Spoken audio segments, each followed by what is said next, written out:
Gave up a TV job to start a podcast in your basement. If that doesn't scream midlife crisis, I don't know what does. It was Championship Sunday here in Indianapolis. What's the mindset then coming in as a defending champion? I want to win. No, I want to win. The young lady over my shoulder, Caitlin Clark. Not the best looking guy.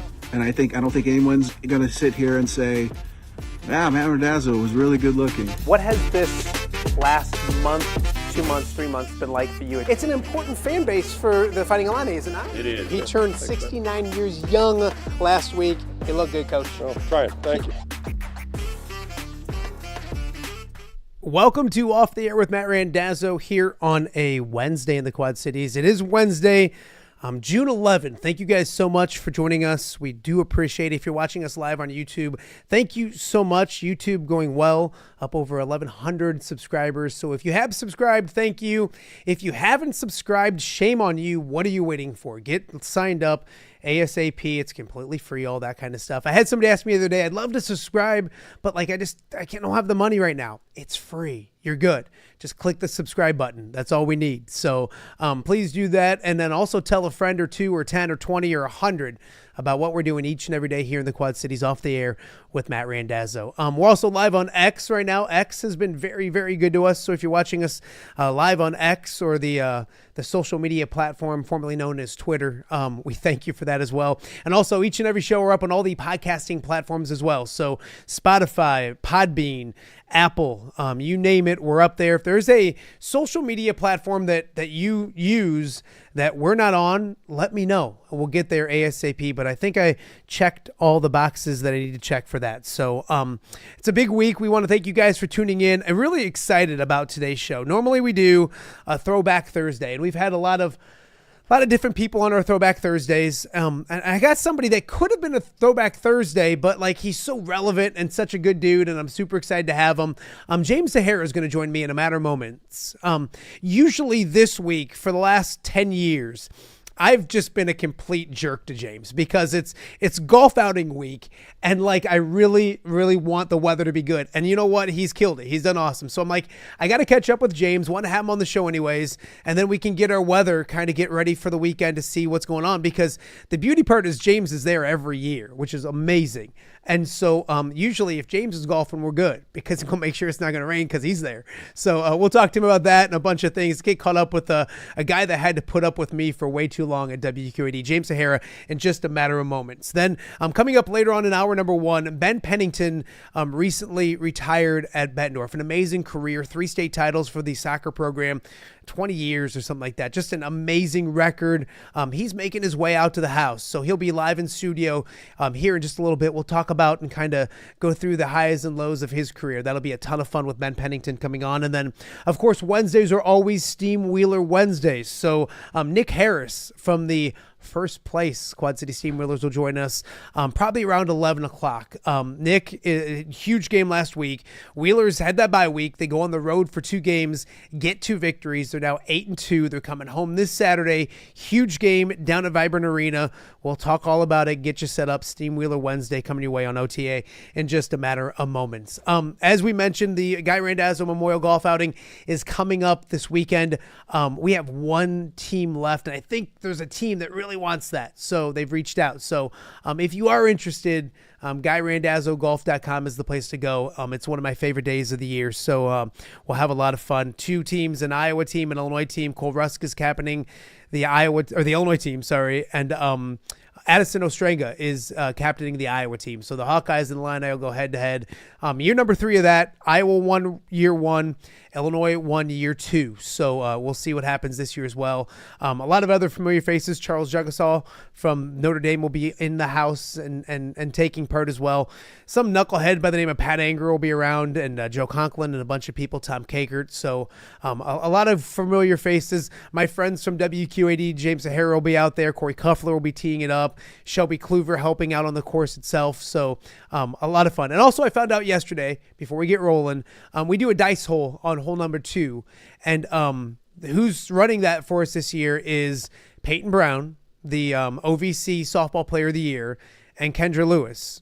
Big Ten all first team softball players. So if you're out in the course and you get to that hole, you'll get to meet two of the best softball players in the Midwest and the entire nation as well. So super excited about this weekend, but that's this weekend. First things first, we got to get to our first guest, and it's a guy that is he's happier these days because he doesn't have to put up with me every day. Look at him smile.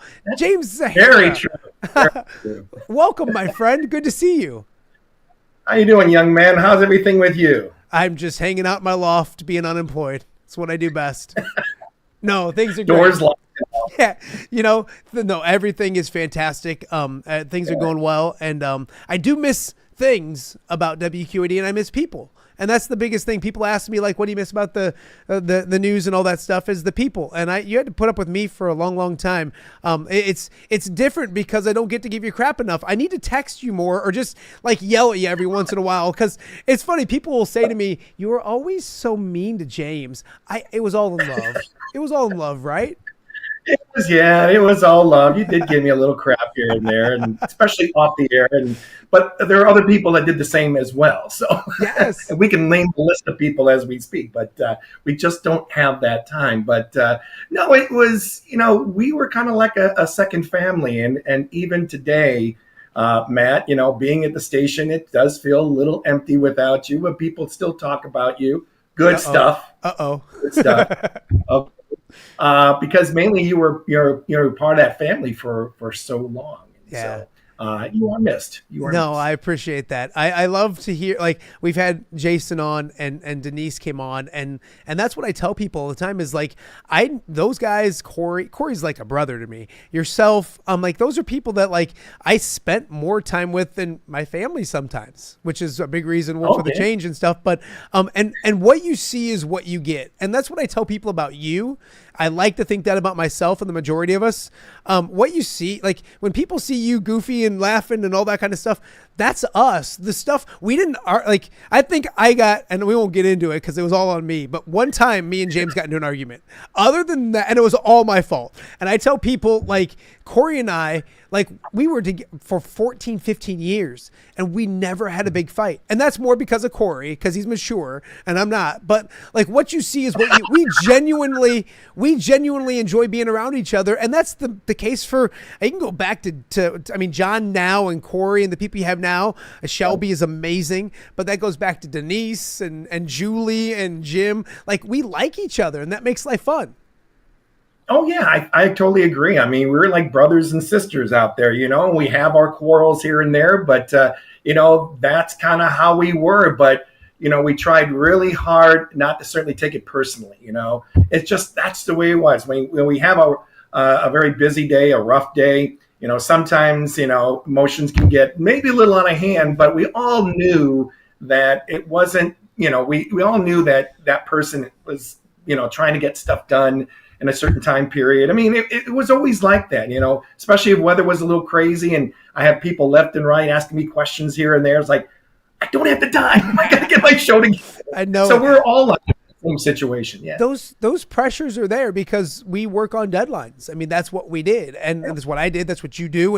And sometimes it's easy. I mean, I'm looking outside today and it looks beautiful outside and all that kind of stuff. Maybe an easier day. Those busy days, those storm days, there's some pressures and all that kind of stuff as well. How many years have you been at WQAD?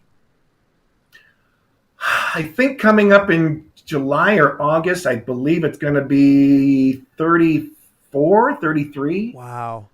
That's a lot. So when you got to the Quad Cities, did you think 33, 34 years later, you'd be doing this? Was this like, take me through that, because what was it like when you got here? And obviously you love the area. What kept you here and all those kind of things? Super talented. You could do whatever you want to do. Well, sure. I mean, when I heard the opportunity about an opening here at WQAD, I thought this is great because, as you know, I grew up in the Chicagoland area, south suburbs of Chicago, Homewood, Flossmoor area. And I thought this would be perfect. I mean, because the weather that takes place in the Quad Cities would eventually impact areas around the Chicagoland area in about 2 or 3 hours or so. And having the opportunity to do weather in the Midwest, you have all kinds of weather.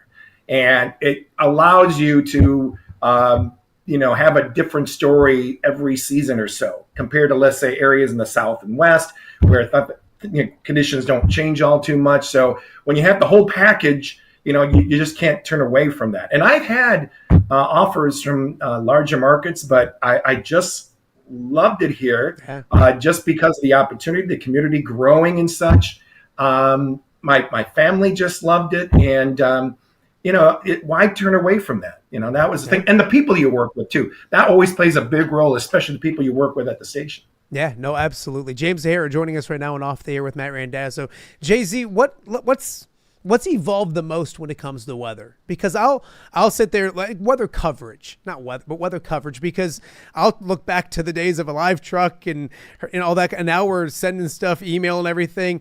What's made your job the easiest? And then maybe what's made it the most difficult, if that makes any sense, when it comes to evolution and things evolving and stuff?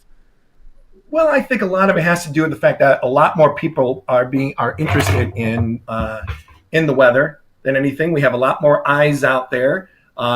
We have a lot more pieces of the puzzle when it comes to the forecasting, and especially when it comes to severe weather. The technology has grown in a nice way as well.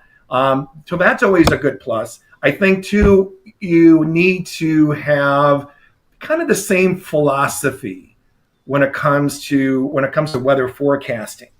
And if you have a team that allows to have that similar philosophy, what models to look at, what models not to look at, when it comes to throwing out a weather impact alert, when you have that combination together, that plays a big role. And then, of course, the resources that you have, especially during severe weather. The more resources you have, the better your coverage is going to be. Because if it's just you and no one else in the station helping you out, it can be a little bit of a challenge, especially when you have those severe weather coverage events where they can last 2, 3, 4, maybe even 5 hours. So that's always a big plus. No, absolutely. When you look at things too, JZ, you talked about the impact alert days and those kind of things. And I got a 6-year-old or an 8-year-old downstairs that's so excited that you're on watching this thing, and he's nuts with weather. People love weather, whether it's impacting them, it's not impacting them. You go to the schools, you get around to those kind of things, and you have that love for it. Is that what were you a young Carson downstairs? Is that what got you? I always say, like, I got involved with TV because I love sports, not because I wanted to be on TV. Yeah. You're a weather nerd. You don't care about the TV side. You love weather. Kind of talk about that, because when did that love come? Were you a young kid watching the weathercasts and all those kind of things as well? I would say anyone who has done this successfully for so many years, like I have done, will probably give you the same story when they were a kid and their fascination with the weather. And yes, I mean, my thing was weather permitting, I get a big board, piece of paper, colored pencils, go out in the front yard, start drawing the sky, make my house, make a stick figure of myself with 16 fingers and 22 toes or whatever. But also the clouds. And I think anyone out there would agree when, if you look at a cloud, it may remind you of something or someone. That's the question I usually ask the kids. And hands go right up. I mean, double hands, Yeah. And that was my thing. It may look like a dinosaur. It may look like the neighbor's dog, or it may look like the neighbor's dog's poop. That was the thing. And it's funny when you see the teachers, because they got that, what is he trying to get at here? And of course, I say there's a reason behind it. No matter how big or small the cloud may be, bright or dark, it tells that either we've got good weather coming our way or bad weather. And the story's always different, because that's the nice thing about when it comes to weather is your job is to take all this synoptic information and put it in layman's terms so people can understand what's happening now and what's going to future. If you can do that, you're in really good shape. And I always like to say it's like pieces to a puzzle. And if you have all the pieces together, you come up with a picture, right? Yeah. Well, our job is to put together as many pictures as we can, explaining what's happening now and what's going to happen in the future. And I think that makes you successful when it comes to this business. And that was my thing. Yeah, I would watch the weather person on TV.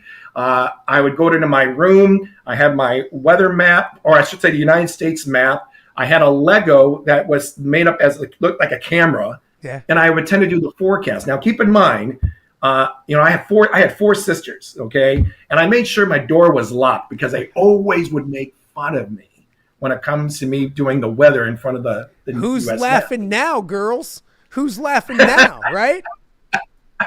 They knew back then that this was something I was going to be really fun of talking about. So, yeah, weather impacts us each, no matter how young or old you are. Okay. We can't help but wake up in the morning and look out to find out what the weather is going to be and how to dress for the occasion. All right, I got to get a forecast from you, but I do have a few more for you when it comes to weather because when you look at you mentioned simplifying things.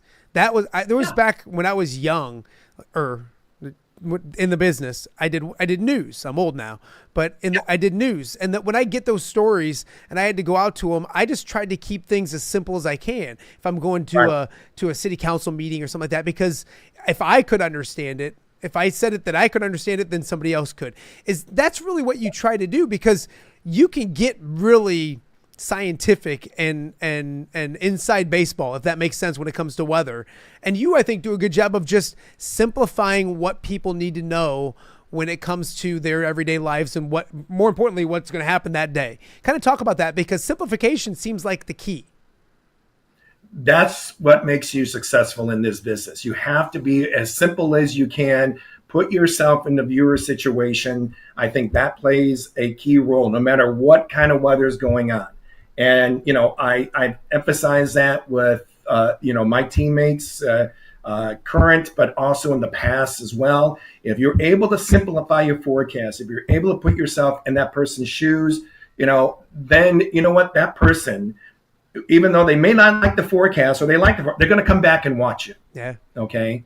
That's how it is when it comes to being successful in this business. And I think more importantly too, just be yourself. I mean, what you see here is pretty much what I do on the air as well. Yeah. So, the idea is to let people know, prove to them that, hey, here's my forecast. I want to prove to you that this is what's going to happen, and how you can prepare for it, no matter how good or bad the weather may be. Yeah. No, right. I completely agree. Influences. Who was I always say Dan Pearson, Dan Burrich, those guys are like the people that who influenced you? Who did you watch you when younger? Who did you, I don't want to say copy styles, because I think we all have our own styles, but who were your influences when it comes to the weather business? Okay, well, I think when I was a kid, Harry Volkman and John Coleman, they both worked at the Chicago stations, and so I grew up with them. And I love John Coleman because he had his own little shtick. I think that's another thing too. You're able to present your own shtick. That's always kind of a good thing too. But his things were thorns. That was a shortened version of thunderstorms. He called them thorns. I'm like, now that's pretty clever right there.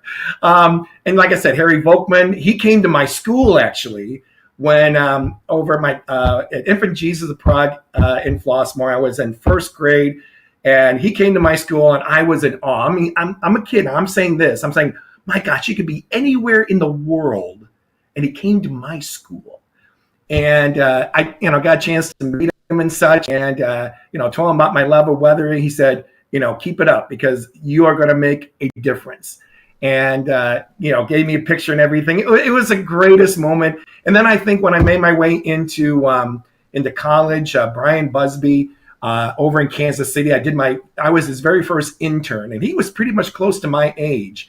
And I was certainly able to relate to him, and he had that same kind of demeanor when it comes to his presentations and such. I'm like, I want to be like that.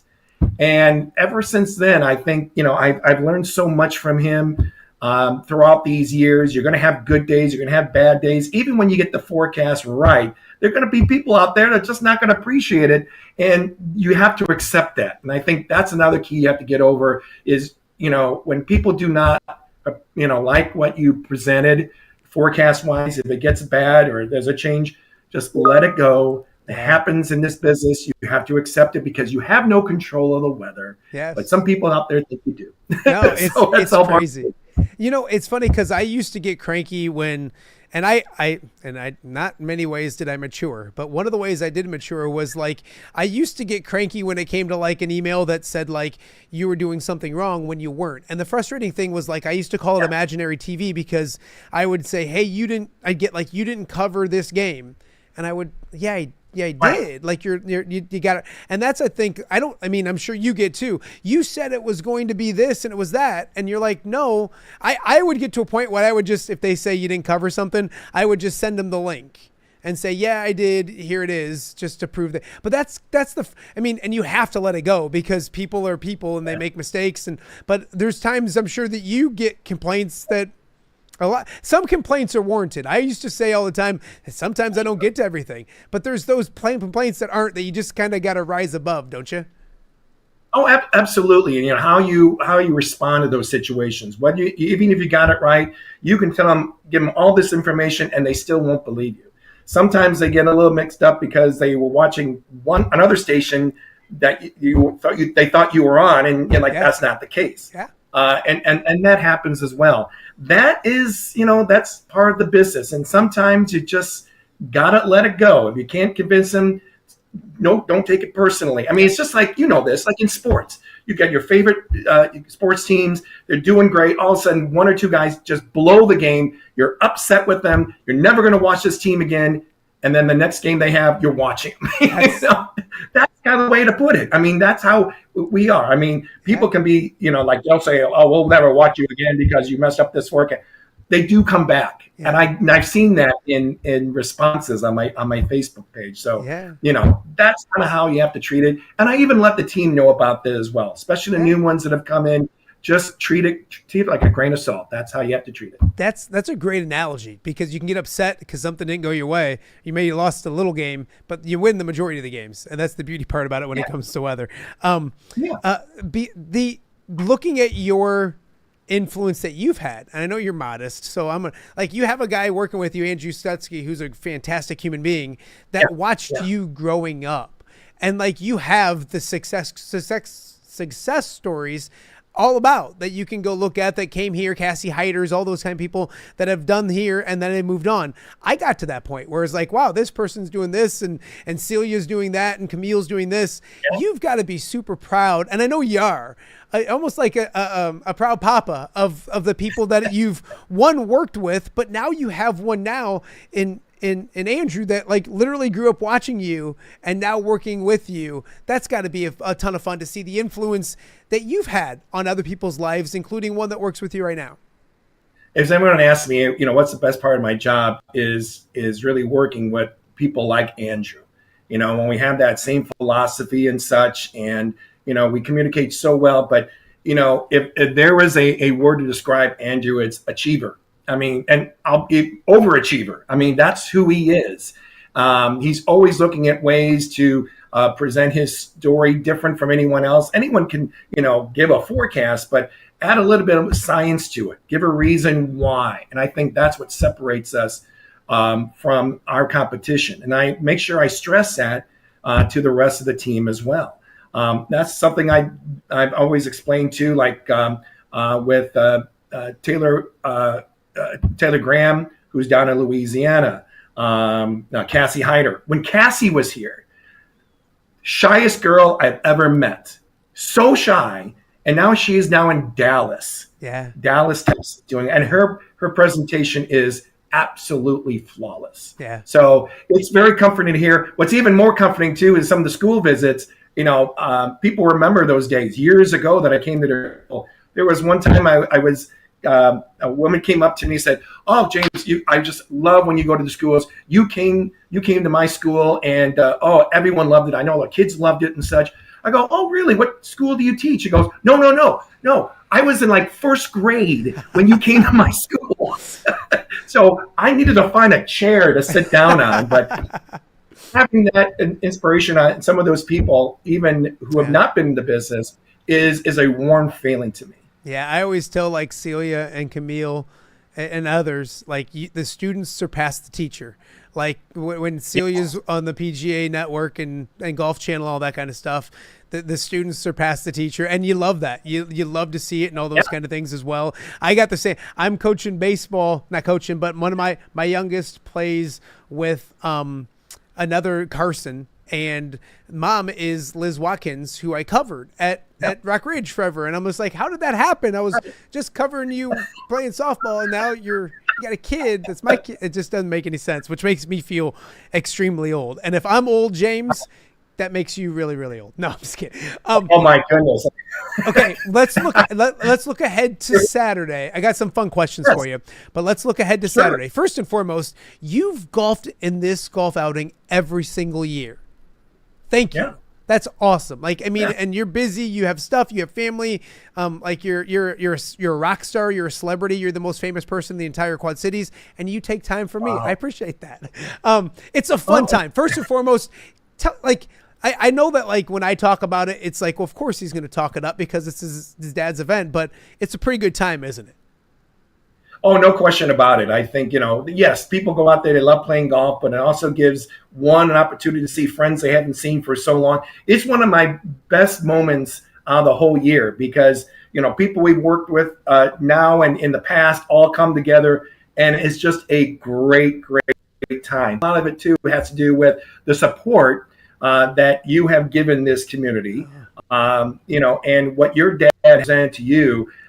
It's extremely heartwarming, and I think that's another motivation, I think, more than anything, why people come to your tournament and why it's been very successful all these years. What has it been now? This is going to be number 11, I believe, 11. Isn't it? Or yeah, it's 11. Wow. And I always tell people, Jay-Z, like, it's cliche, but like I spend this weekend just celebrating him. And that's the best part. Like it's like I don't know how to say it. It's like get to open up a Facebook or a yearbook and go back to the memories and all that kind of stuff. Because he used to run the event, so he started this as a Knights of Columbus event a long time ago. And the year after he passed away, it went downhill. And I'm like, we need to do this, but I want to do it in his honor. So we did. But like, I can remember being in college and him calling me, like I'm calling other people with like, hey, did you get your team? And he'd be like, little boy, did you get your team set up? And I'm like, yeah, I did. And so it's great. It's fun. Now we are 10 for 10 when it comes to weather. Yes. Although one year was a miracle because like James was avoiding me before I couldn't like track him down. I knew the rain was there, but like, and even afterwards you're like, I didn't think it was going to happen. There was a huge storm coming right at us and it like just veered off at the last moment. Do you remember that? I do. I mean, it was like around Mercer County or so. I think they threw like a tornado warning out for that area. But it was like, you could see it way out in the distance. I mean, way out in the distance. It was a hot and humid day out there. And I'm like, oh my gosh, this can't be. And sure enough, and I'm, me, I mean, I had my phone with me. I got the radar looking. I'm like, everything's good. Okay. It's moving away. Thank goodness. I couldn't believe. So that was a close call. I think the closest call we've ever had in the past 10 years. Yeah. Okay, it's been hot and really muggy. Yeah. What's this? I know it's Wednesday, so the caveat is that there's still days for things to change. I think the text you sent me yesterday was umbrella on standby mode. What are we still looking at? You know what? I'll be honest with you. I mean, granted, it's Wednesday. I just don't see any showers rolling in for that golf outing. This is one of the reasons why I'm going to be participating in this, I guess. I like to be 11 for 11. So, yeah, I mean, if there's the closest shower I can see maybe before dawn on Saturday. And then we'll be dealing with a lot of broken cloudiness throughout the day. I got temperatures right around the low mid 80s by the afternoon. We'll be hot and sweaty. Who cares? We know. But, I mean, right now it looks pretty good. If the weather guy's going to play golf on Saturday, you're going to be fine. I love it. And here's the thing, too, is like it can be hot. We stay hydrated. James, I don't know if you know this, but sometimes I get overserved at the event. I don't know. It's not me. I don't do it on purpose. I get overserved. I don't know why.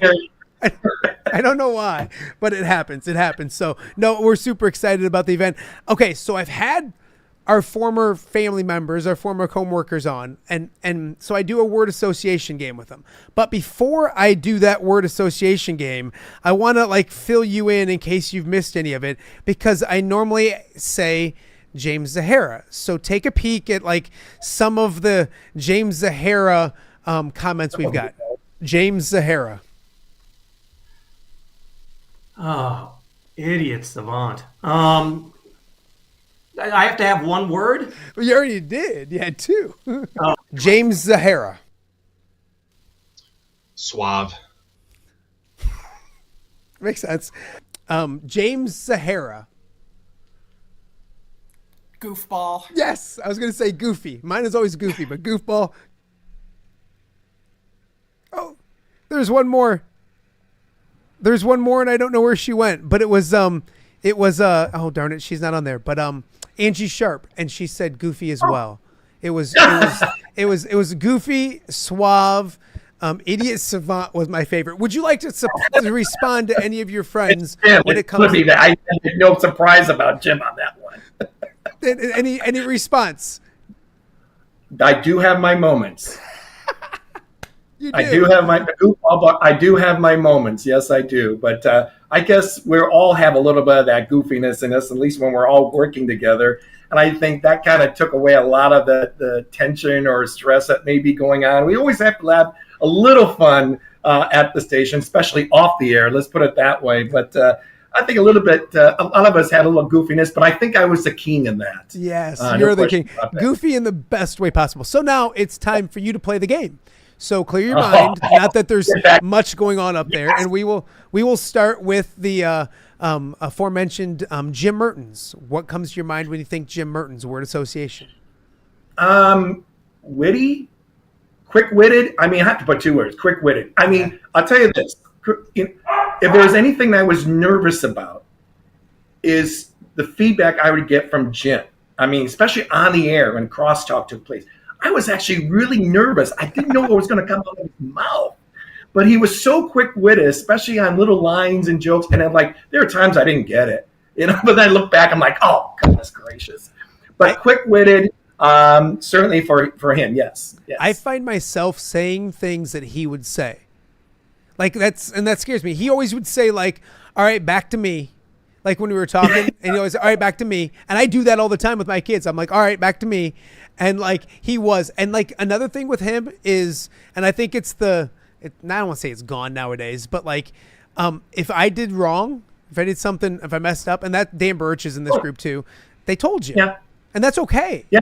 And I don't feel like nowadays you can tell people if they do. And then when they told you did something right, and Jim may watch this, yes, Jim, you did in some ways, shape or form did, it meant more because it was validation to hey, they're going to tell you if you did something wrong, and it means more when they tell you do something right.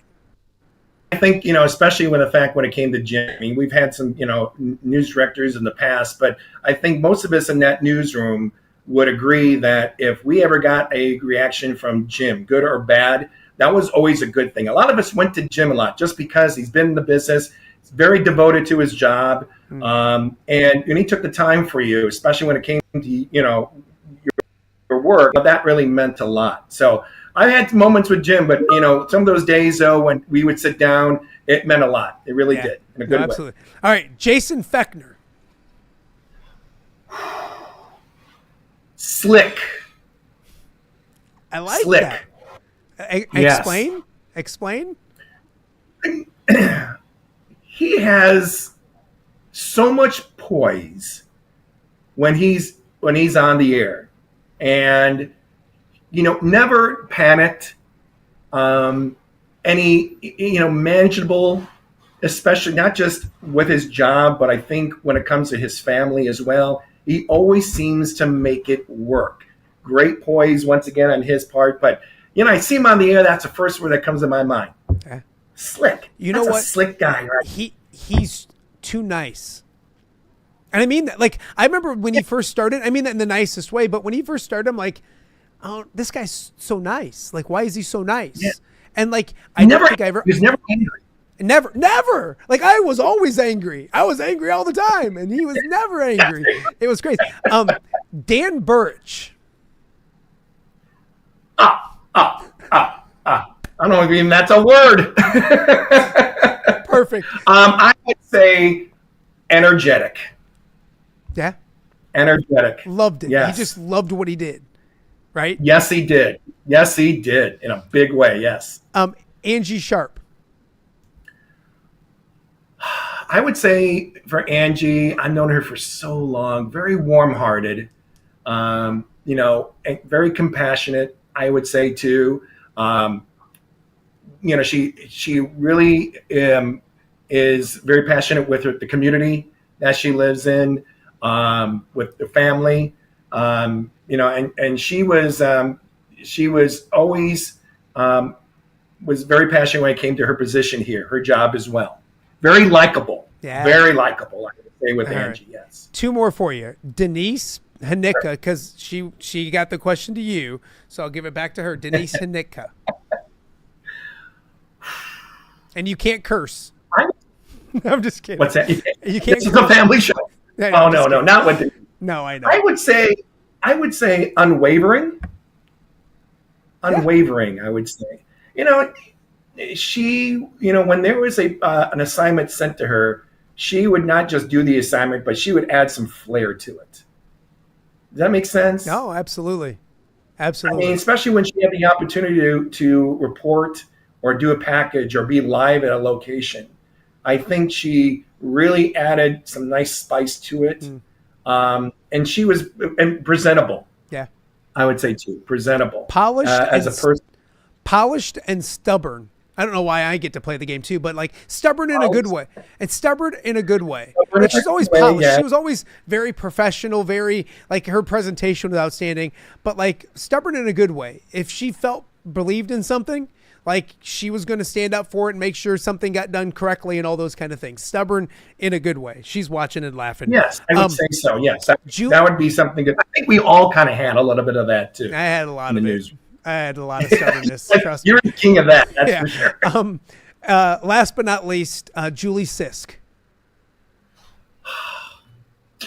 Man, do I miss Julie. Or we called her Julie. I would say very friendly, passionate, very loving, I would say. Always got a nice giggle from her just about every single day.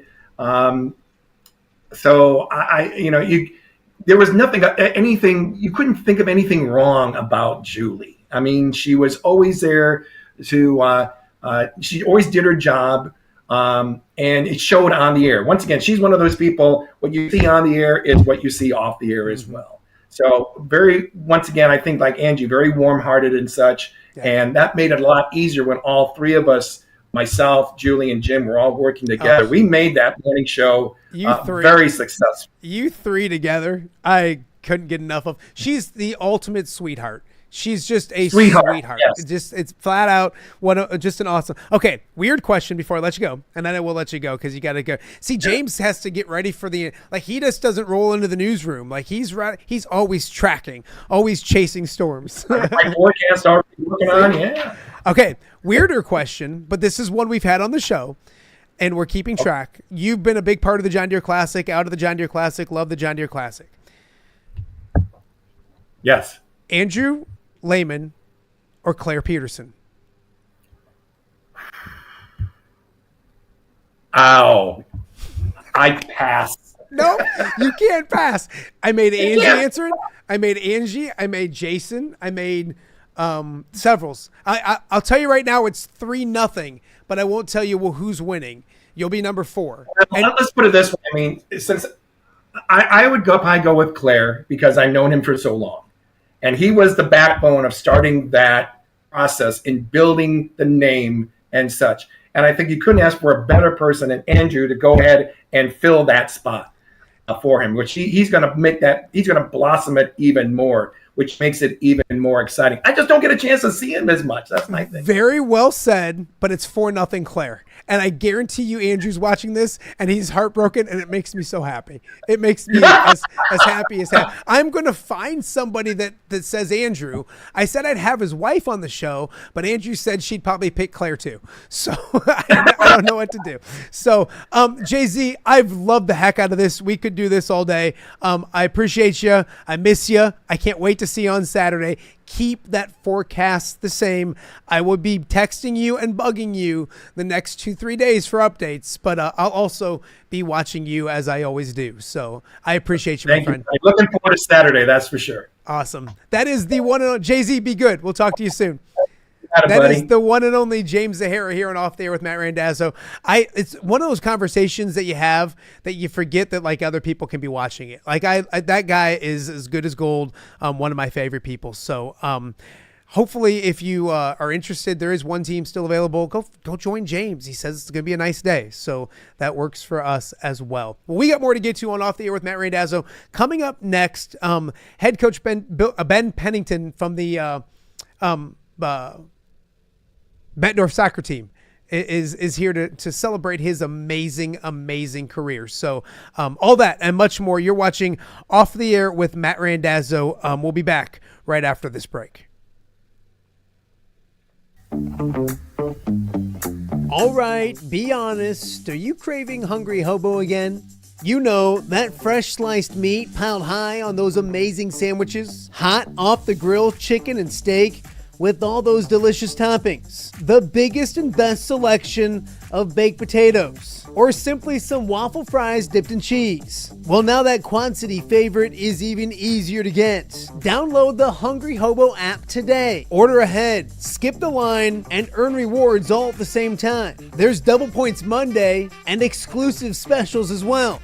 With 12 locations in the Quad City area, it's Hungry Hobo, now even easier to find, but still hard to resist. Rafferty Funeral Home, dedicated to serving families in the Quad Cities since 2007. Hi, welcome. Yeah, come on in. An experienced staff plans each service to reflect the unique life and legacy of your loved one. Rafferty Funeral Home is proud to serve our community with dignity, respect, and compassion, helping you to celebrate your traditions and lasting memories no matter your faith, culture, or budget. Rafferty Funeral Home in Moline. Call today to discuss prearrangements.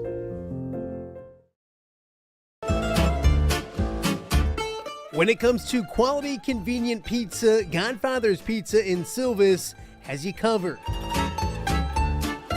Featuring a beautiful dine-in area, delivery, and a carry-out window. Godfather's Pizza is that pizza you grew up with, not a convenience store. You see, at Godfather's Pizza, the dough is made fresh daily. That mozzarella cheese is shredded fresh and never frozen. And those toppings are abundantly piled high each and every time. Locally owned and operated since 2010, Godfather's is a huge supporter of local athletes right here in the Quad Cities. So come on by and check them out at 1211 Avenue of the Cities in Silvis. Order online at godfathers.com and reunite with that same delicious pizza you grew up with. Saturday night, June 14th, the Steamwheelers face off against the Parade in an IFL battle that's going to rock the vibrant arena. And it's Digital Bobblehead Night, presented by XUSD Blockchain. All fans in attendance with an active MetaMask digital wallet will score a limited edition Steamwheelers NFT bobblehead, a one-of-a-kind collectible you can't get anywhere else. High-flying IFL action and digital collectibles? Now that's next-level game night. Grab your tickets now at steamwheelersfootball.com/tickets.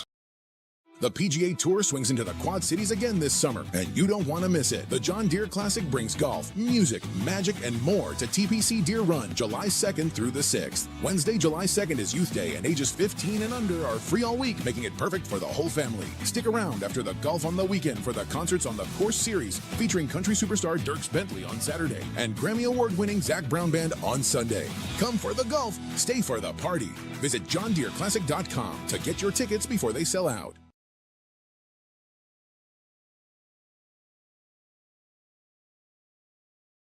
Hey guys, this is former Hawkeye Jake Gervais inviting you to the 5th annual Rally for Reed football camp. Go, run, run, run. This year's 5th annual Rally for Reed football camp will take place on Friday, June 27th at Jack and Pat Bush Stadium at Davenport Assumption High School.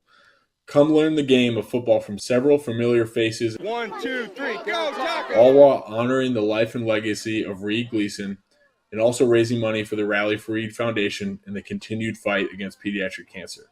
There will also be a spirit camp the same day hosted at St. Ambrose University.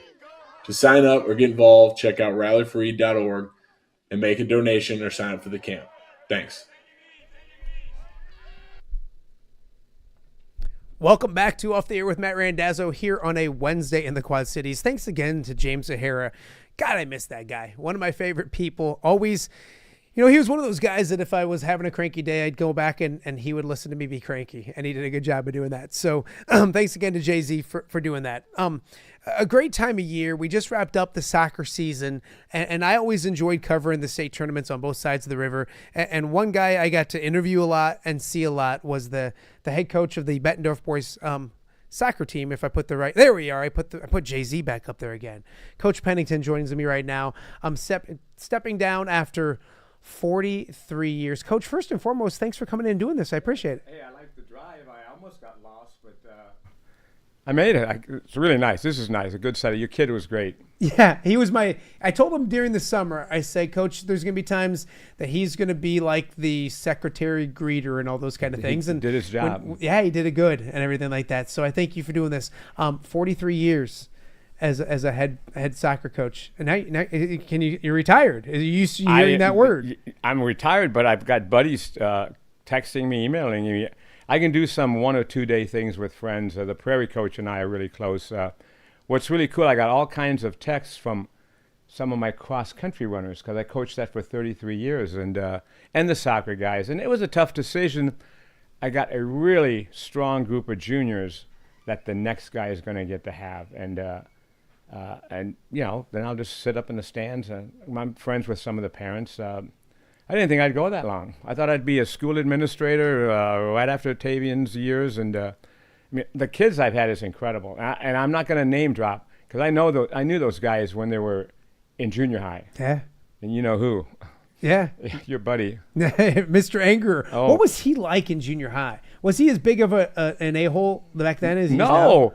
I think he could have been a comedian because I walked into homeroom every morning. Hey, Penn, what's up?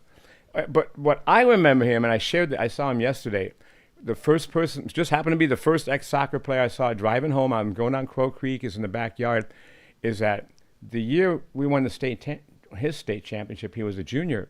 But in practices, man, I would just get cranky and yell at the guys. Pat walked over, put his arm around my shoulder. He goes, hey, Penn, you kind of need to chill a little bit. And in fact, the very next year, when they were all seniors, I think Luka Andrusik, one of his buddies and one of my players, he just said, hey, man, Penn, this has been like a relaxed year. They were high energy, and I tell you what, they were athletic, and they were tough. People hated playing that team when Pat was a junior, and we only had 3 seniors in that lineup. Yeah. People forget he's a multi-sport athlete, and that's who I had a foundation of the multi-sport athletes, and they got us so much success with the obvious. I've showed you that the 8 Gatorade players. Yeah, we'll talk about this in a second. Talk about the decision. You mentioned, and I didn't believe it, 72 years old? Yeah, I'm 72. You don't look it. Well, and I'm going to credit I got hired to be the cross-country coach in spring of 82, soccer, fall of 83, cross-country. Chuck Nolan became the AD in the summer of 83. He replaced Wendell Hill. And Wendell would almost break your hand when he shook your hand, so it was kind of nice. And Chuck did that for 17 years and then filled in as an elementary principal in Clinton, said I should have done this the last 20. And Zach Shea's my 6th athletic director. The years you focus on the next season, so the season just go by, and you get very attached. I'm very attached to this junior class, and it's a credit to them that they made me feel so good because you don't want to retire when you're not feeling good. Yeah. So and they're a great group of kids, and the parents, but it's been a generational thing, and you just because I lived in Bettendorf, got involved with the youth program. We had tremendous youth coaches. Tom Jarrett got the BSA started. And Tom Luden and his wife, they got the parkboard program started, which was actually the foundation was the parkboard program. We played at the old high school, and the years just went by. And then obviously my son and his friends, I wanted to see them through. And when you stepped on the field and saw Pat Anger and those guys when they were young, Tim Jackson, good grief, I said, well, why would I leave? Yeah. Because I had my administrative You had a license. good thing. Yeah, but the 95 state championship team had a group of 8th graders watching them, and that group of kids used to go to middle school in the morning and just play in the gym. And the AD back then, Tom McCutcheon, said, he goes, they don't do anything wrong. They just play. And those were our 99 state championship guys. Wow. And, but the thing is, you didn't have all the traveling teams. You didn't have the facilities, so the kids did the sports. And in the spring, the football coaches, do track or do soccer. Kevin Frecking was an 8th grade student, my very first year at Bettner Middle School, fall of '78. Kevin really was the cog of I don't want to call Pat a goofball anymore. Although I can still outrun him, so I don't have to worry about that. Well, yeah, he's 350 pounds these days. He was a striker he was a striker up front with Tim Jackson. They terrorized teams. He just got too big. When he came back out his sophomore year, he goes, man, Pat. So I made an outside defender at him, and the kids that he covered were just like, it ain't gonna happen today. Yeah. But no, you see those kids and they had fun, and because I taught at middle school, they got to know me. You know, I mean, if you don't like me, I doubt they're gonna play for me. But Frecking got those kids going weight-wise, because I know my son was a little bitty 9th grader.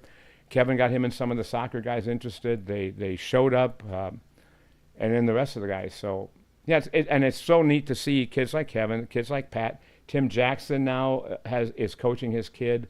David McFade, his kid is a standout baseball player. Yeah. David was at the Little League World Series. Yeah. I asked him, I said, what was that like? I said, my wife said, man, David looks calm. I said, no, he's not. No, he's not. He appears calm. But it's been fun.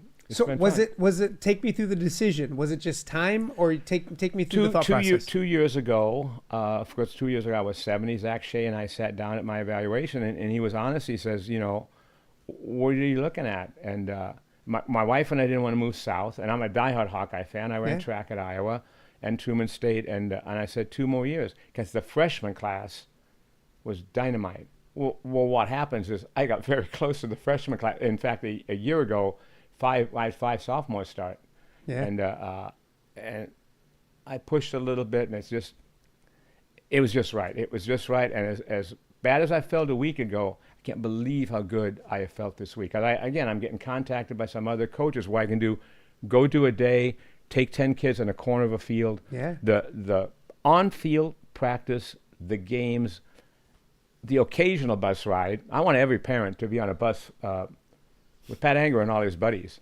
Nobody wants that. Well, when he was a freshman, Lucas Andrusik, one of the better players I had, and Chad Udy was my assistant coach right now. He's the principal at Mark Twain. We're watching these guys in practice, and Udy and I were just going, oh my goodness. And Lucas came up at the end of practice, Penn, that's just the way it's going to be. This is just the way it's going to be. And I like it. I've had some tremendous assistants. Lubor Varko just passed away. He's an immigrant like I was. He was from the Czech Republic. Chad Udy, dynamite. I think Chad was instrumental in getting some of the better athletes to still stay with it, because they all play as a kid because there's nothing else. And then Nick Myers had never worked with goalies. His best friend was the goalie of our 2004 state championship game. I said, hey, Nick, how about coaching my goalies? He became one of the best goalie coaches in the state. And right now I have Todd Hornaday and Franco. Franco came over from Davenport Central. I'd known him because he played club soccer with Tavian. And Todd Hornaday was the head girls coach for 25 years, stepped out of that and told my wife he's never slept better. And so he's been a volunteer for the last 2 years, and this year was a paid assistant. He took 32 JV players, freshmen through, by himself.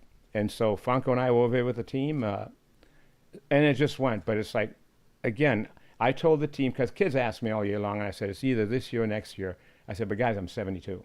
Yeah. And there's stuff to do.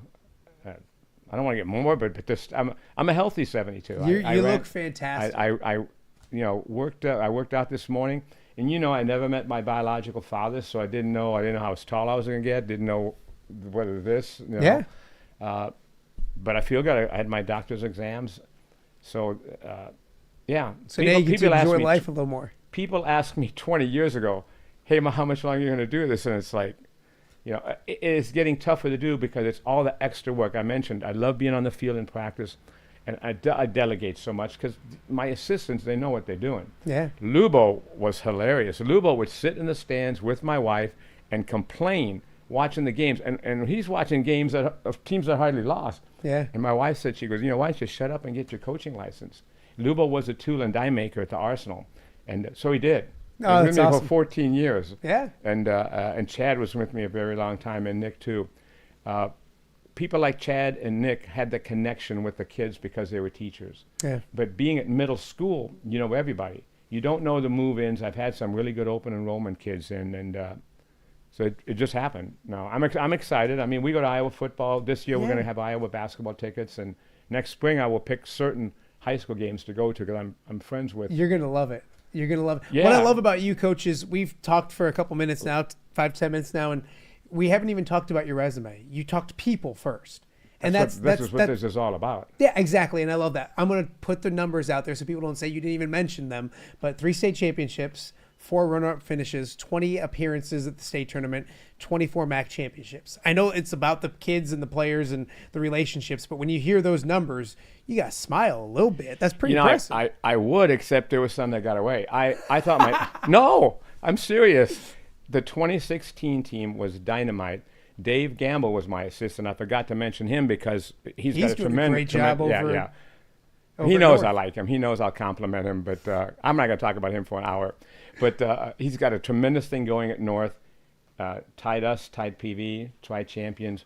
But, you think about the ones that got away. The 2016 team went up to Waukee, opening day, cold weather, lost one game in the last 2 minutes, lost another one in a shootout. We were 0-2. We never got ranked all year. Iowa City West comes down undefeated. We beat them 1-0. Seaberg saw that the goalie was out and just chipped him. And so we end up 2 weeks later ranked number 5. But the pairings had already come out. So we're with Iowa City West in the sub-state final. It's 1-1 with 4 minutes left, and one of the best players who went on to start, Drake, set piece. He sold a foul right outside the box. But we have some kids. I have a few included. Landon Potts, for instance, who just finished a great career. They practice so much. You give them a chance, they'll put you away. Yeah. They'll just put you away, and you walk off the field. But I remember getting on the bus with Gamble after those 2 losses, and I said, we got a heck of a team. Yeah. Because the former Drake coach was there and didn't want, after Seaberg got hurt in the first game, didn't want him to play again. So my other assistant, Les Pritchard, grabbed him aside and he goes, you're either going to play or get out of here. Yeah.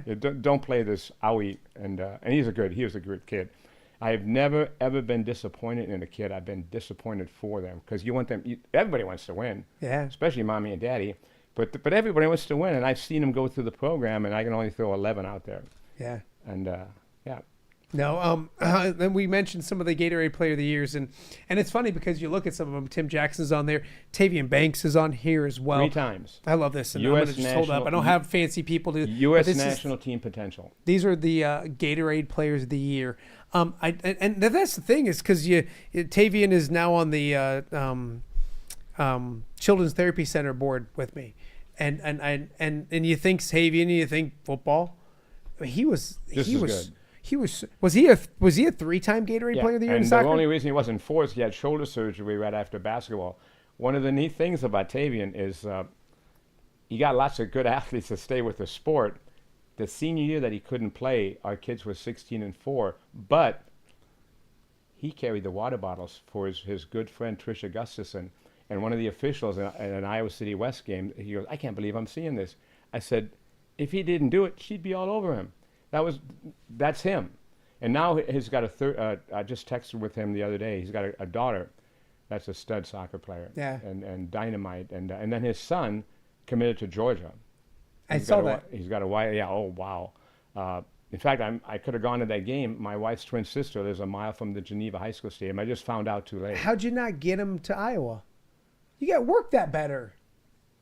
You got to do some recruiting. Oh, to Iowa? Yeah, how's Tavian's kid not going to Iowa? I wasn't aware of the level of his play, but I'm sure fellow Hawkeyes did that. But Yeah, it would have been nice. I'm very proud of 7 of my former runners became Hawkeye runners. There you go. Yeah. And because they have no soccer.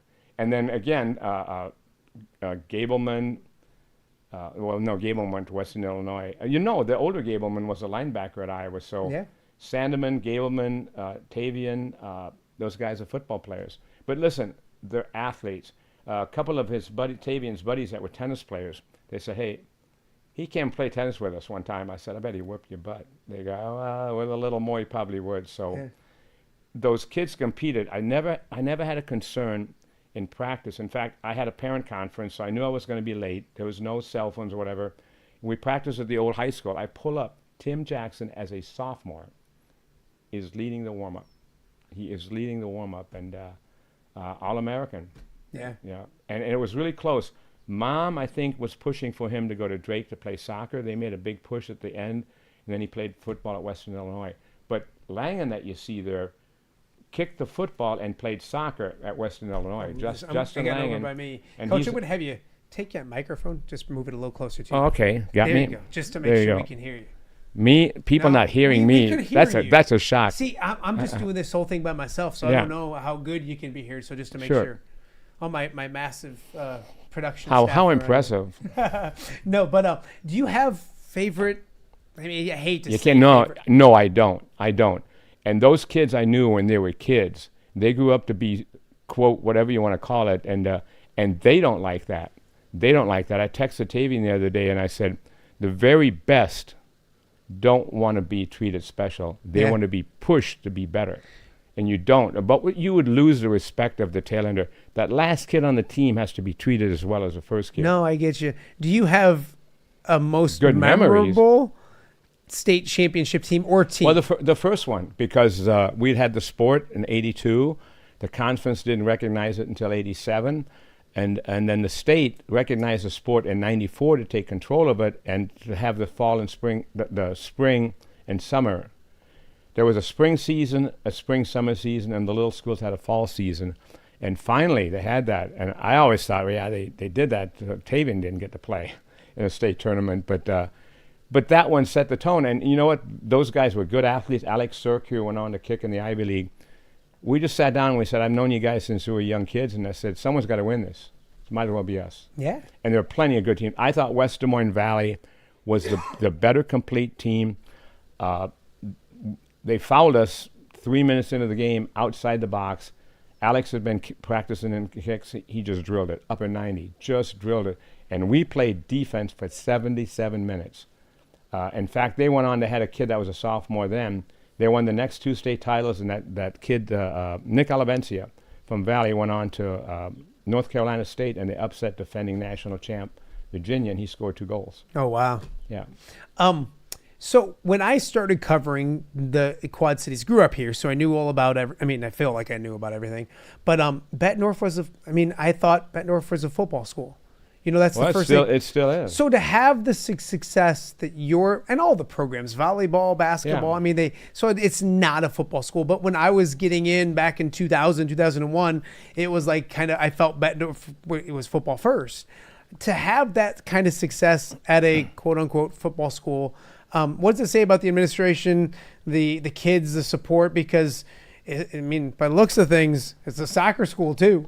Well, you left out wrestling. Yeah, and wrestling, of course. Big time. Danny Knight, his boy's going to go on. I think he's going to recommit. Well, there's nothing else. Where's he going to recommit to? I don't know. I've heard rumors. Don't say anything. You'd have to pay. You'd have to pay. No, Danny. I can't beat Danny. I cannot run him, but he'd whip me. But there's nothing else to do. There weren't all these traveling teams. Maybe some of the basketball got going, but again, you're going to run track, guys, or you're going to play soccer. Remember, I was competing with the Hob. Hob would be in the hallways talking to kids. I walked up by mistake one time. I heard him go, "You're not going to be one of those soccer guys." I hit him on the back. "Hey, Merv, that kid's mine." That's Merv. Guys like him, Tom Freeman, even Randy Scott, although he and I are about the same age, they help teach you how to be a coach. Yeah. Because everybody I know can tell a kid how to kick a ball. We go that way, they go this way. Yeah. If they go this way, I don't know, we have a chance. But No, they came out, and you got to make it fun. If they don't like the sport, they're not going to stay with it. And they all started with it. But here's the other thing. Because we're at the end of the year, you have to make it fun. You have to make it fun. You're not going to. They've just had to. Like right now, they're lifting in the morning. But now it's for every kid. And we have Adam Hinders. Zach hired a full-time strength coach. My varsity team would lift or do recovery the day after a game. It's tremendous. These kids didn't have that. I remember the earlier guys had to go down in the basement of the high school and lift in shifts. My son's freshman year, Anger's sophomore year, as I think when the weight room opened up, beautiful weight room. Yeah. Now everybody has it. Right now, unless you have almost zero athletic ability, the average kid, if they take advantage of everything that's there for them, by the senior will be pretty good. I have a young guy who, in fact, his father is the girls' coach. Braden Mejia's father is a girls' soccer coach in Augustana. Braden is a classic example about my size, just worked his butt off. Started this year. I don't know if anybody expected. Not only started, held that spot, and he was a pest. In fact, there was a very small guy on our 96 state soccer team Jason Smith was my striker, all 6'3", 6'4". He was on our state championship team, but the next year we lost in the quarterfinals. This little guy, Will Crowder from West Des Moines Valley, he was a pest. Jason come out, he goes, Penn, I don't know what to do with this guy. I said, well, I know you can outrun him. Yeah. But, that was fun. Just having Jason didn't need to do it. I talked to Smith, and he just lost his father. I said, hey, Jay, he was quarterback, basketball, soccer. I said, Jason, man, 6'3", you'd make a heck of a center back this year. I'm not coming out if you do that. You'll play up front. Yeah. I'm not the smartest guy in the world, but Hob taught me some of that stuff. But we had these coaches that were there for so long, and I'm one of them, but it's so hard to do in this day and age because you got traveling teams. In certain states, in fact, we had a kid, Matt Gowan, came up from Texas. He was a teammate of Tim's, state champion in soccer, and then that fall, state champion in football. So they won the soccer title in 2004 in the spring. And then Randy and I think there were 5 guys started on the football team. That mean they started in soccer. Yeah. But he said, in Texas, I was an elite traveling team. He goes, some of the kids don't do high school. If you offer too much, but still, high school is for the kids. I wanted to ask you because we had a Katie Hassan who was she's with the IHSA on this side of the river, and retiring, and she talks about what's next, and it's the keeping interscholastic sports and the travel stuff, viable and together. Your thoughts? You mentioned travel sports and travel teams a couple times. I see it in the baseball side of things, basketball, soccer is there too. It's good and bad. What are your thoughts on the travel soccer world, I guess? How much do you think Pele's parents paid when he was growing up? Diego Maradona. And I grew up in Germany for 9 years, and again, we didn't have any grass near us. The Italian kids in the neighborhood, their dads were the migrant workers because really in post-World War II Germany, not a whole lot of men in their 30s, 40s, and 50s. I noticed that when I went back in high school. Part of it prompted me to be a history teacher. We have a culture where some parents can give their kids everything. And we need to also provide a culture where the kids whose parents don't have that, hey, street basketball in Chicago, you don't have to pay to do that, but you better be able to play. Yeah. So I like it. I don't dislike the club system, but now in high school, you have to compete, and I have 4 grades. I will take the best players. We've been able to, fortunately, not have to move up too many. Last year, 5 sophomores. I have one of the best goalies in the state, so it's really neat. They're going to be seniors next year. And I said in my retirement letter, I kind of wish I'd have said it on the bus coming back. By the way, Wayne Ward, coming back from state, said it to his team that he was retiring after 8 years, and excellent coach, big pain to us. Yeah. But no, he's got 4 sons, and he's done this. You got to have something for the other kid. And what's uncomfortable is that a few kids, because they're not in that situation, they don't think they can play. And that's why we didn't cut anybody. We kept 52 kids. Love that. And Rivermont comes in too, and our foreign exchange students were tremendous. And a couple of years ago, we had Mohammed Ankari, tremendous soccer player. His junior year was a COVID year. I had open gym on Thursday night under the lights at the high school. And I'm looking at the foreign exchange student, I'm looking at him, and I'm like, oh my goodness. And I had all these guys back. The next day was my birthday, we went out to eat, and Saturday morning I got the phone call. soccer is done. And parents started calling me, can't you do something about this? No, I'm the high school coach. Yeah. I'm not the superintendent. I'm not the governor. I said, no. I said, don't put this on me. But no, I've said this already. If you work hard enough, if you don't sit home and play video games all day, I mean, put that hour in the weight room, it's there. But you also have to accept the fact that basketball, 5 guys, football, a little more leeway, and but I can only start 11. And in a very, very tough game, maybe 2, maybe 3 off the bench. Yeah. And, no, I've been lucky. I mean, when you have teams that had these Gatorade guys on there, the score would get up. I could have coached that. Well, right? we were way ahead of a team one time, and Justin Langan and David Wood from the 1999 state championship team, they came up to me at halftime because it was already 5-0. They said, I know you want to play the other guys because they work hard in practice. He goes, but we want to win a state title, and eventually we have to play the full 80 minutes. And they were correct. Yeah. They were correct. And I put them back in. I kind of felt bad. And the other coach is a friend of mine. He looks at me like, what are you doing? They have to play. Yeah. They have to play. And it's very hard because of all the games in the season. I can't have them the next day and run their legs out. I mean, the lactic acid buildup. And that's why, like Adam at the high school, it's tremendous. And Wiley now has his football players can lift during the school day. Remember, you're adding another hour to your family time being lost. Yeah. And right now, I don't know how many coaches. I know the Cedar Rapids Prairie coach is a friend of mine. He emailed me yesterday, and he goes, man, Penn, I got to coach 20 more years to get 43. Some coaches now are getting out in the other sports in their late 30s, early 40s because they have kids, like you. Yeah. And I still remember, not only one, I've got a great son. He's a super teacher at the Walcott. I would get home from practice or a game, definitely a game. He'd be asleep. I'd get up in the morning because I had to be at middle school. I'd leave at 7. He'd be asleep. In fact, Curtis Clark mentioned that just the other day. And so your families make the sacrifices. Yeah. Well, I was very lucky that my son ran cross country and he played soccer. Did your son, so for me, like I remember it was Friday night football especially was like the end all be all. Like it's busy as can be. And sometimes it didn't go well. And I remember as clear as day that the young man that welcomed you at the door was just a baby. And I was mad and everything went bad in my mind and we missed this game and this didn't happen right and that one. And I got home and he was probably, he's probably a month old, 2 months old. And my wife sat there and she's like, hey, can you take him? Yeah. I'm exhausted. And I said, absolutely.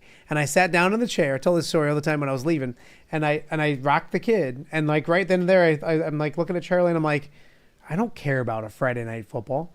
Like it put things into perspective, if that makes any sense. Like as long as this little dude's fine and now the little dudes that end up coming, that's the biggest thing. So no, it's a demanding profession. Well, I put to do what you did in the email I sent you of what my mom went through in World War II and what Ukraine's going through. You may cry about a loss of a close game, which the kids do. The 98 team was in tears. The only game they lost was in the state championship.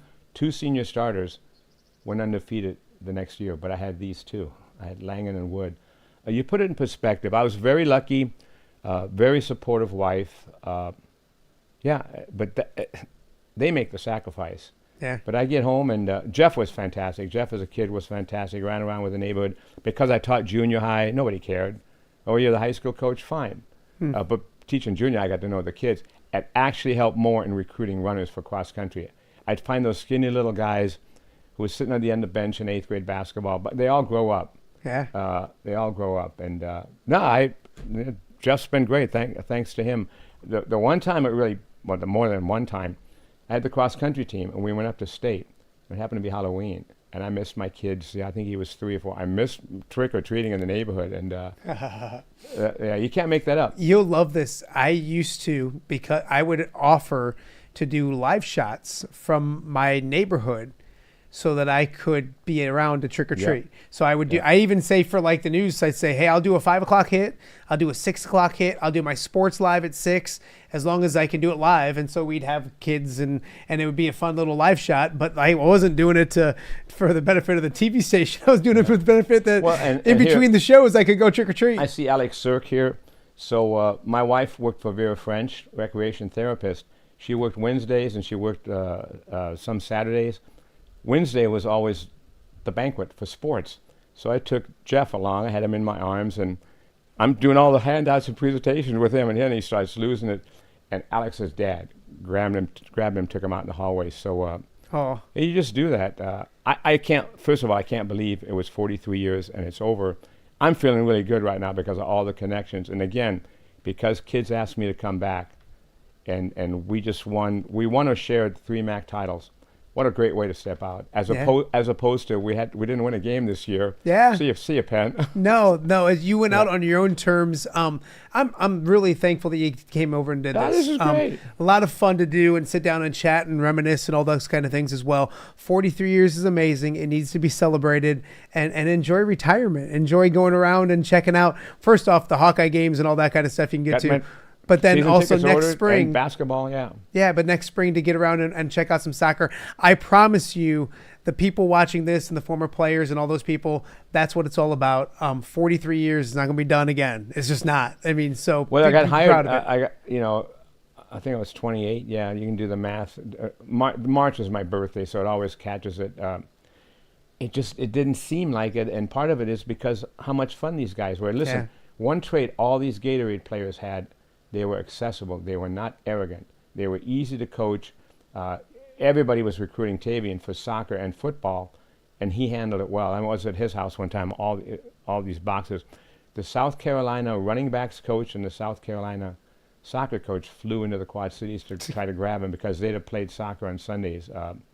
It's a credit to some of the kids that were blessed with the natural ability, and then the others who had modest ability, and they rose up. And toughest thing is for a kid to be a superstar in junior high and everybody catch you.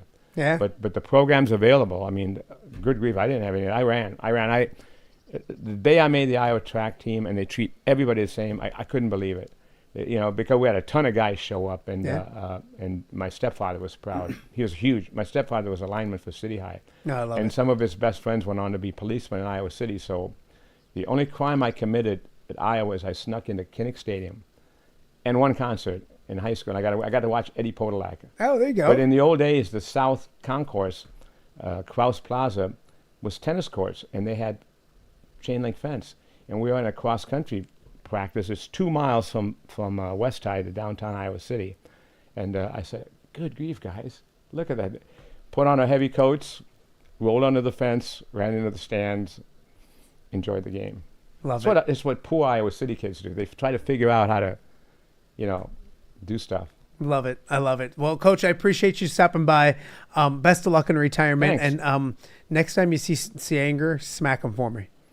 Just give him a big old. I can't believe that you put up with that kid. Mary can take care of that for me. No, That's so true. He was fun. He was the bus rides. I don't know if they ever played cards on the back of the bus, but once the cell phones and the laptops came in, bus rides were fantastic. Before that, when we won the state title in Muscatine, the bus driver goes, aren't you glad this wasn't played in Des Moines? Oh. And then the next year we played in Des Moines. I moved to Des Moines. I remember the last year it was in Muscatine. I was crushed. It was when I got engaged.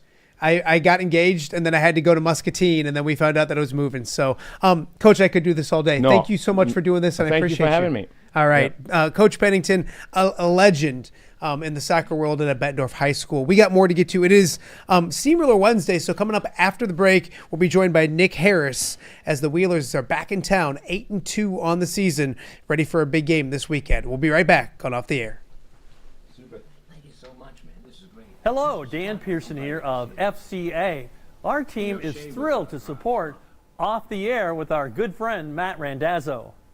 We share the view of the power of sport when it comes to relationships, including the influence of the coach. FCA believes the coach is the most influential person in America. Matt celebrates local coaches and athletes. His content is informational, insightful, and inspirational.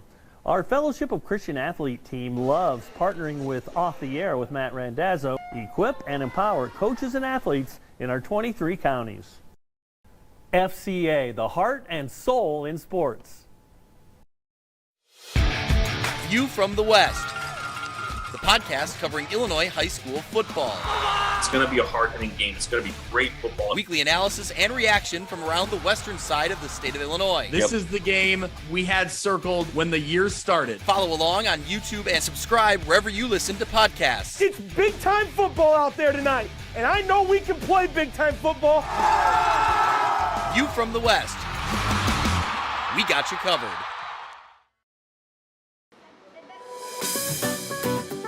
Are you looking for the Quad City's best chips and salsa? There's only one dude to turn to. Right on. Snoop. Hand-cut chips, fried fresh with that crunch you've come to love. And the most addicting salsa with delicious fresh ingredients each and every time. Pick up your chips and salsa, queso, enchiladas, and much more at the Stern Center in Rock Island. To place your order, simply call the man himself. It's Snoop at 309-314-8197 and find out for yourself what the rest of the Quad Cities already loves. Hey guys, this is former Hawkeye Jake Gervas inviting you to the 5th annual Rally for Reed football camp. Go, run, run, run. This year's 5th annual Rally for Reed football camp will take place on Friday, June 27th at Jack and Pat Bush Stadium at Davenport Assumption High School. Come learn the game of football from several familiar faces. 1, 2, 3, go, Taco! All while honoring the life and legacy of Reed Gleason and also raising money for the Rally for Reed Foundation and the continued fight against pediatric cancer. There will also be a spirit camp the same day hosted at St. Ambrose University. To sign up or get involved, check out rallyforreed.org and make a donation or sign up for the camp. Thanks. All right, be honest. Are you craving Hungry Hobo again?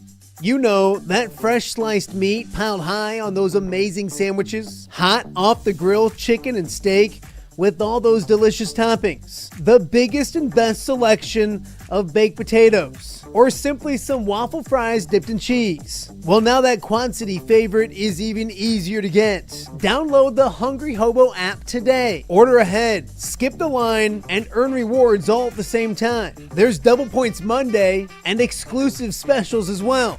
With 12 locations in the Quad City area, it's Hungry Hobo, now even easier to find, but still hard to resist.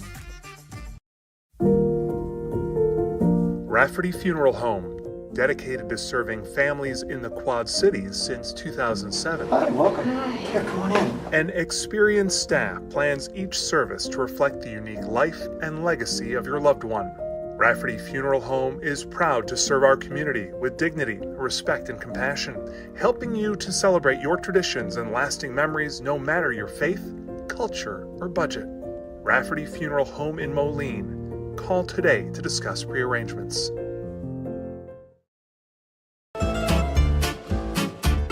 When it comes to quality, convenient pizza, Godfather's Pizza in Silvis has you covered.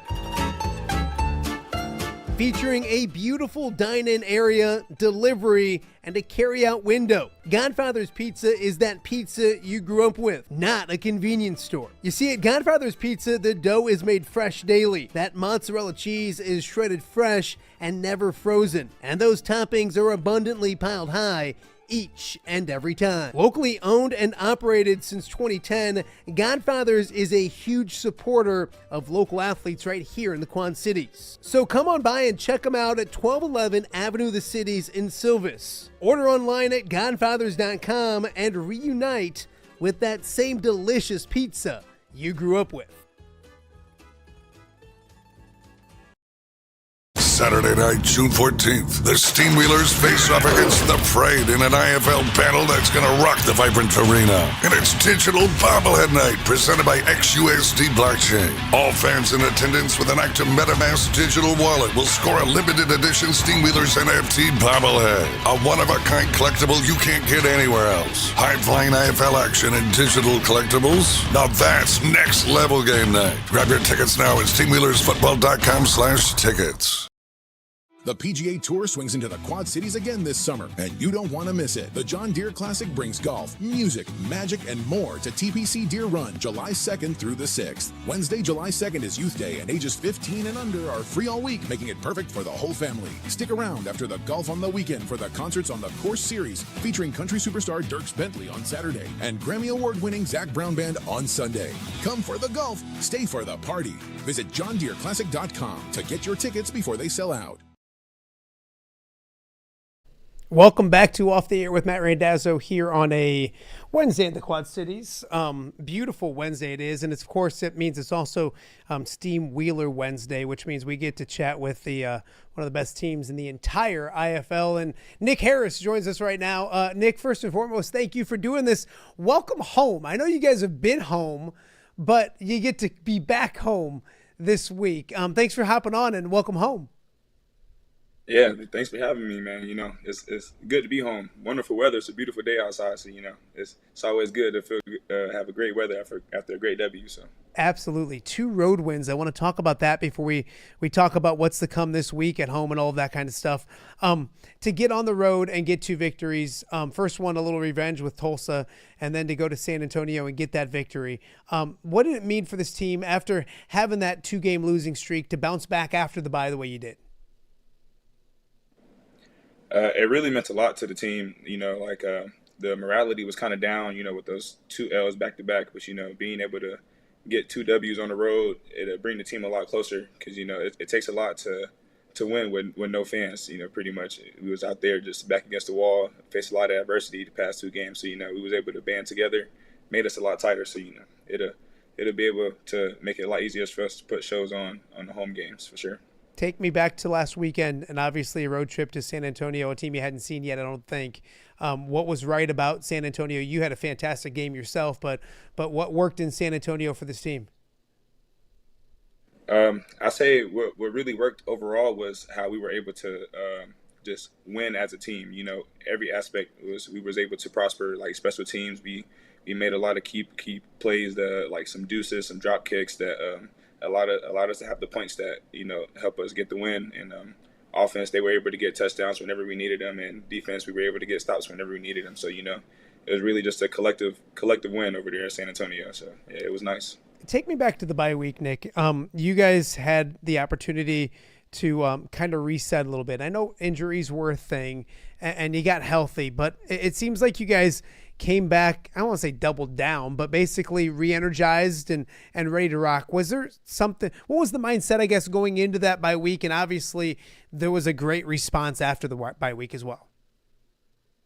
Well, I say all the guys, we all came together. We had like a little player meeting, basically just kind of just buckling down on each other, just trying to hold each other more accountable to the little things, because it takes a team to do little things right to be a championship team. So we just want to be able to hold each other more accountable throughout this process because it's a hard season, it's a long season. So we got to be able to stay together through adversity and be able to hold each other accountable. And that after that player meeting, things just went up. Energy was high at practice, and it just felt like how I felt the first couple of weeks back in that group that we needed. So, Nick, you look at the losing, and nobody likes to do it, but you almost learn more than you don't when it comes to losses. What did you guys learn from those back-to-back losses that maybe help you in the long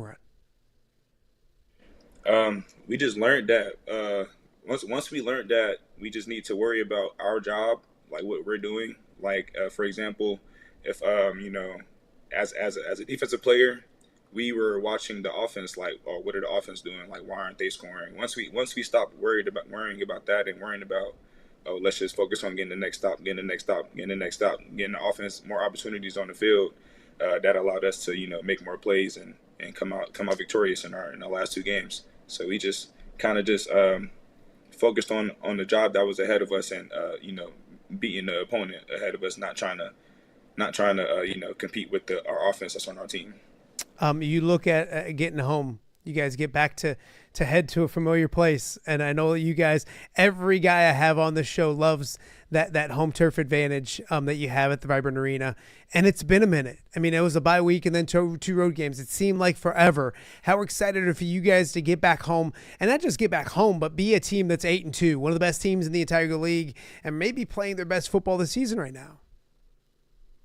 It feels very good to be playing at home, especially after 3 weeks. And the last time we were home, we didn't really put on a good show for the home fans. So we want to be able to, repay them back with this W that we go give them this weekend. So it feels really good. And to be on top of the conference, that's just we're just blessed to be in this position. Because like you said, this is a very talented team compared to the last couple of years, and we know that all in the room. We all know that we have what it takes to be a championship team. So we all just keeping our head down, just focusing on one game at a time, trying to be 1-0 each week.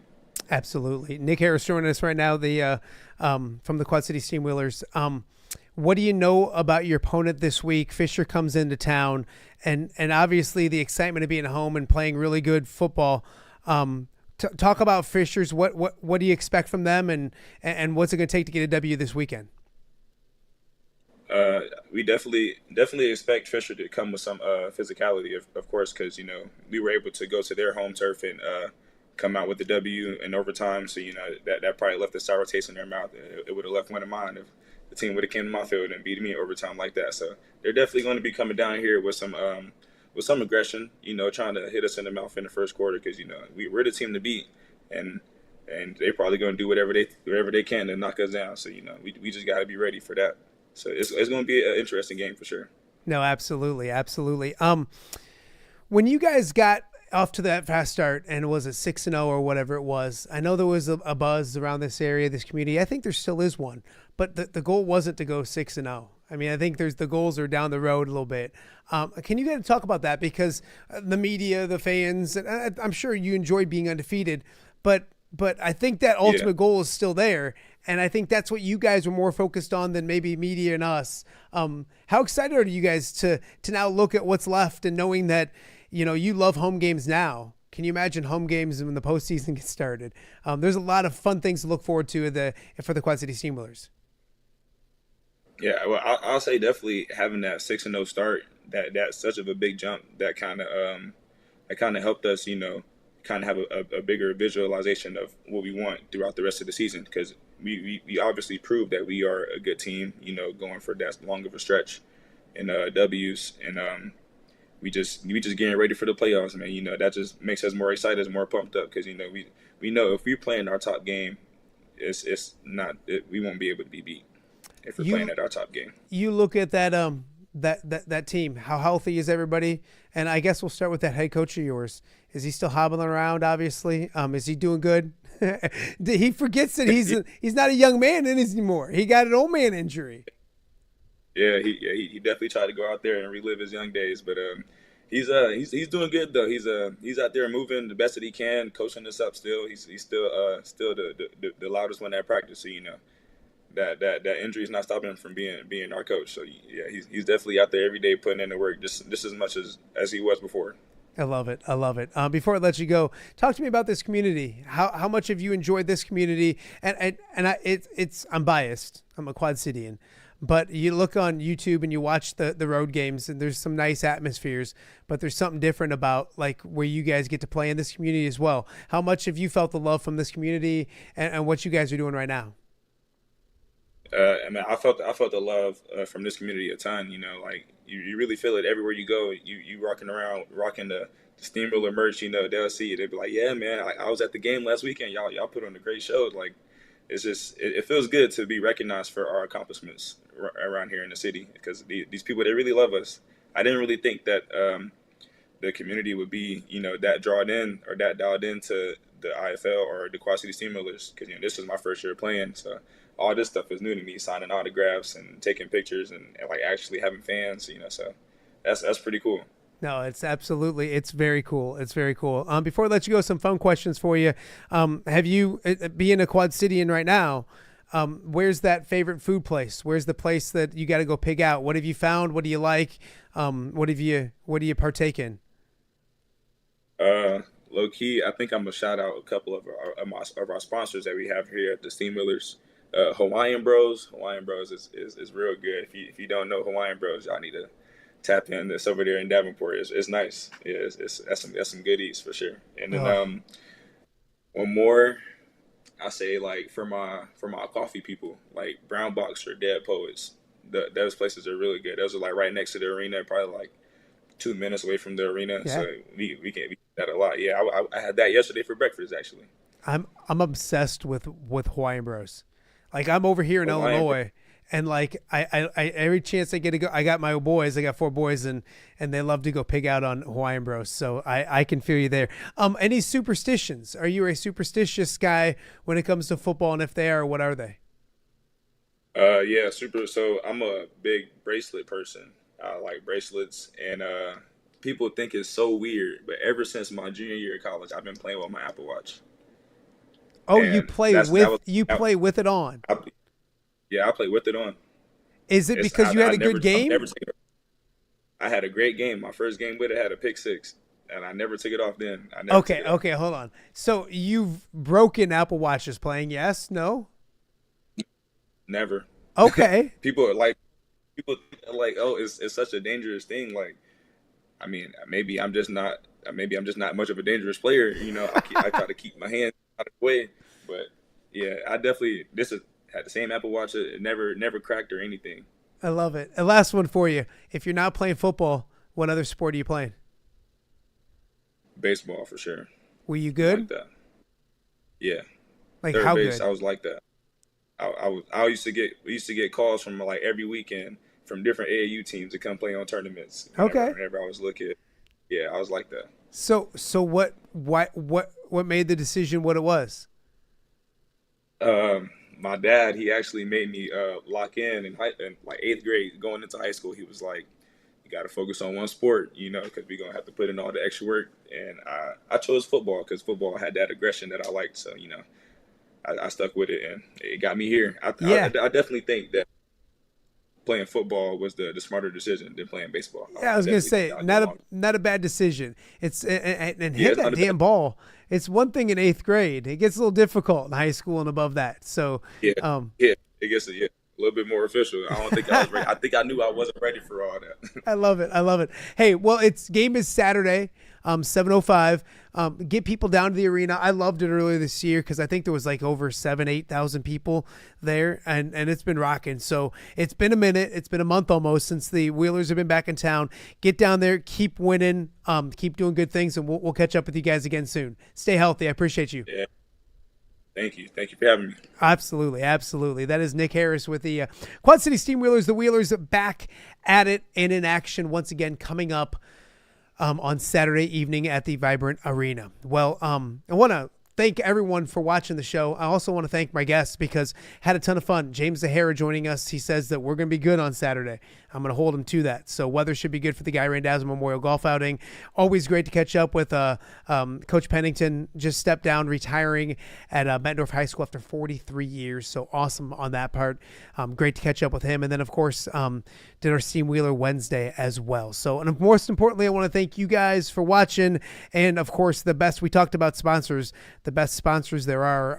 We want to thank them for allowing us to do this show each and every weekday off the air with Matt Randazzo. We appreciate you guys watching, and we will see you back again next time.